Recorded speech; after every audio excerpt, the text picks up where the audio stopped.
जल्लाद पिता ने अपनी बेटी को पहले लोहे के सिक्के से हाथ और पैर को बांध देता है और फिर उसके बाद गरम सलाखों से उसके शरीर को जगह जगह पर दाग देता है। सवाल होता है, क्या बेटी के घर में जन्म लेना पाप है?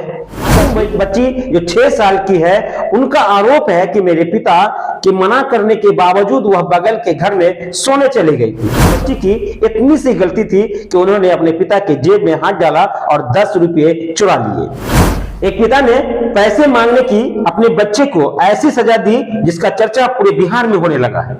आपको बता दें कि एक ऐसी पिता जिन्होंने अपने बच्चे को बेरहमी से सजा देती है, मामूली से एक छोटी सी बात, सिर्फ एक 10 रुपया चुराने पर अपनी ही छोटी बेटी को इस तरह सजा देती है जिसकी चर्चाएं आजकल खुलेआम हो रहा है। पहले अपने बच्ची की बेरहमी से पिटाई किया, फिर 41 किलोमीटर दूर ठेला चलाकर बच्ची को अस्पताल में भर्ती करवाने उसके पिता ले जाते हैं। दरअसल बिहार के समस्तीपुर जिला से एक वैसी पिता हैवानियत की सारी हदों को पार कर देता है।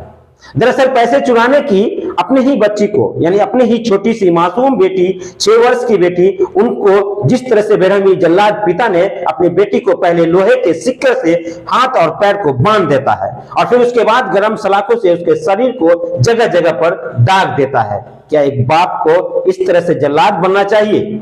इतने से भी मन नहीं भर रहा तो जल्लाद बाप ने मासूम बच्चे का कान उखाड़ दिया और इस हैवानियत को और अंजाम देने के लिए वो खुद अपनी बेटी को लेकर सदर अस्पताल पहुंच गए।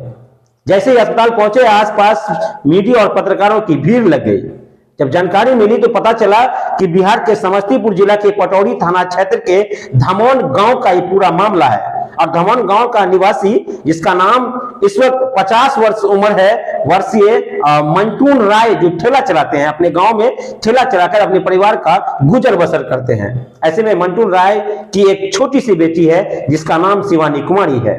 मासूम बच्ची जो 6 साल की है, उनका आरोप है कि मेरे पिता के मना करने के बावजूद वह बगल के घर में सोने चली गई थी। उस बच्ची की इतनी सी गलती थी कि उन्होंने अपने पिता के जेब में हाथ डाला और 10 रुपये चुरा लिए। बिस्किट खरीदने के लिए बेटी का ये 10 रुपये चुराना इतना भारी पड़ गया, इतनी बड़ी उसको सजा मिल गई, उसने कभी सोचा नहीं था। शिवानी कुमारी को जो सजा उसके बाप ने दिया, उसके बाप नाराज होकर मंटू राय ने उसे न सिर्फ बेरहमी से पीटा बल्कि हैवानियत की सारी हदों को पार कर दिया।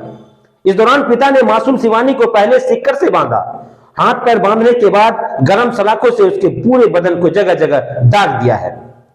तस्वीर आपके सामने है, देखिए, यही वो पिता है जिन्होंने अपनी बेटी को बेरहमी से पीटा है और इतनी बेरहमी से शायद आज तक किसी बाप ने अपनी ही बच्ची को नहीं मारा होगा। अब इसकी चर्चा पूरे बिहार नहीं पूरे देश में होने लगी है। सवाल अब यह खड़ा होता है कि क्या बाप अपनी बेटी को इस बेरहमी से मार रहा था?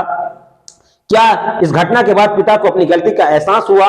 क्या बच्ची के दर्द से कराहते देख 41 किलोमीटर दूर ठेला चलाकर इसका बाप अस्पताल पहुंचाने ले गया? क्या उस बाप को थोड़ा सा भी रहम आया? अब यहाँ जहां प्राथमिक उपचार का डॉक्टर ने बेहतर इलाज के लिए दरभंगा के डीएमसीएच भेज दिया है, जहां उनका इलाज चल रहा है। अब ऐसे में सवाल होता है, क्या बेटी के घर में जन्म लेना पाप है? क्या बेटी थी इसलिए उसको इस तरह की जानकारी दी गई? वहीं ये भी जानकारी मिल रही है कि चाइल्ड लाइन जो है, जो बाल कल्याण समिति है, उनको ये सूचना मिल गई मगर किसी ने भी इस बच्ची को देखने की कोशिश नहीं किया। बाल समिति जो है उनके द्वारा जब पहुंचा गया, उन्होंने जानकारी लिए तो पता चला कि स्थानीय पत्रकार ने और उनके सामाजिक लोगों के द्वारा बच्ची की मदद के लिए कुछ रुपये भी इकट्ठे किए गए थे ताकि परिजनों को दिया जाए और उसकी इलाज कराया जाए। अब ऐसे में सवाल होता है, क्या बेटी का जन्म लेना आपके घर में पाप है? क्या बेटी का इस दुनिया में जन्म लेना पाप है? क्या 10 रुपए चुराए, सिर्फ बेटी चुराई थी इसलिए इसको इतनी बड़ी सजा मिली? क्या अगर यही पैसा कोई बेटा चुराया होता तो क्या उसको इस तरह की सजा मिलती? ये सारे सवाल है और कई तरह के सवाल जो अब लोगों के मन में चल रहा है, इसके भी जानकारी आपको पहुंचाने का प्रयास करेंगे। लेकिन एक सवाल जो हमेशा की तरह मन में रहता है, क्या बेटी थी सिर्फ इसलिए उसको इस तरह से मारा गया था? क्या एक बाप इतनी बेरहमी को पार कर जाएगा कि अपनी बेटी को मारते मारते इस हद तक मारेगा, उसके पूरे शरीर को जगह जगह दाग दिया जाएगा? क्या लोहे गर्म करके मारे जाएंगे? क्या बेटी को सिक्कर से बांध कर मारा जाएगा? क्या 6 साल की वो मासूम बच्ची, इसकी क्या गुनाह थी? ये सारे सवाल आप लोग के मन में भी चल रहा होगा। चलिए, जी स्थिति बहुत गंभीर है। उसको लगता है किसी बहुत ही हार्ड चीज से उसको मारा गया है, जिसके कारण उसका पूरा फेस स्वेलिंग है और इवन उसका फ्रंटल स्कल वो भी सूजा हुआ है। प्लस उसका जो लेफ्ट लेग का फीमर है वो फ्रैक्चर है और उसके बाद उसका इवन जो ईयर पिन्ना है वो भी, मतलब ये जो कान है ना, कान को भी पकड़ के उखाड़ दिया गया है उस हिसाब से कि जड़ से वो पूरा डीअटैच हो गया है और उसके कारण बच्ची बहुत दर्द में है। और मुझे तो इस बात की चिंता है कि बच्ची के साथ वापस ऐसी घटना हो सकती है। सही इलाज के लिए बच्ची के पास कोई पैसा वैसा भी गार्जियन के पास नहीं है और गार्जियन ने खुद इस हिसाब से मारा है तो क्या इलाज कराएगा। बच्ची को तो बाल गृह में भेजना चाहिए जहां उसका अच्छे से केयर हो सके और ऐसे करने वाले को सजा जरूर मिलनी चाहिए।